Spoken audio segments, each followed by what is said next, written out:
નમસ્કાર મિત્રો, સ્વાગત છે અમારી ચેનલમાં। આજે આપણે જાણીશું ગુજરાતના પંચમહાલ જિલ્લામાં આવેલા પાવાગઢ મંદિરના ઇતિહાસ વિશે। અને વિડીયોની શરૂઆત કરતા પહેલા જો તમે અમારી ચેનલને સબસ્ક્રાઇબ ના કરી હોય તો પહેલા સબસ્ક્રાઇબ કરી લો, જેથી અમારા વિડીયો તમે જોઈ શકો સૌથી પહેલા।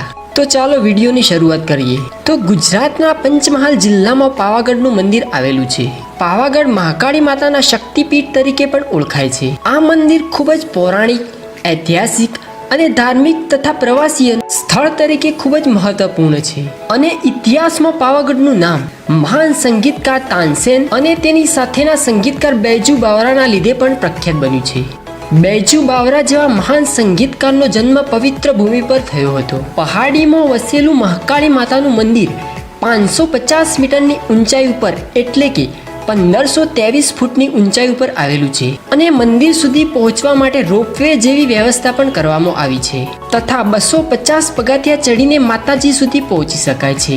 આ મંદિરનું ઐતિહાસિક અને પૌરાણિક મહત્વ જોઈને સરકારે 4 કરોડ 75 લાખ રૂપિયાની યોજના પણ બનાવી છે, જેથી પર્યટક સ્થળનો વિકાસ કરી શકાય। સરકારની વિવિધ યોજનાઓ અને હાલોલ કાલોલના ઔદ્યોગિક વિકાસને લીધે આ સ્થળ વિકસી રહ્યું છે। અને આ પાવાગઢનું મંદિર ભગવાન શ્રી રામના સમયથી જ છે।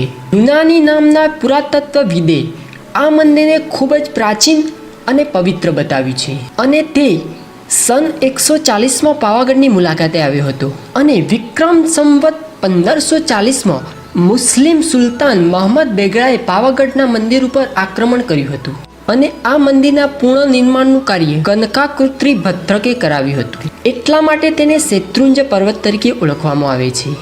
અને અહીં માગશર મહિનાની શુક્લ પક્ષમાં તીજના દિવસે અહીં મેળાનું આયોજન પણ કરવામાં આવે છે। કહેવાય છે કે ભગવાન રામના સંતાનો લવ અને કુશ તથા અનેક બૌદ્ધ સાધુઓ અહીં આવીને મોક્ષ પ્રાપ્ત કર્યો હતો। તો મિત્રો, આ હતો પાવાગઢનો ઇતિહાસ। તો મિત્રો, જો તમને આ વિડીયો પસંદ આવે હોય તો તમે વિડીયોને લાઈક અને શેર કરવાનું ભૂલતા નહીં અને ચેનલને પણ સબસ્ક્રાઈબ કરી લેજો।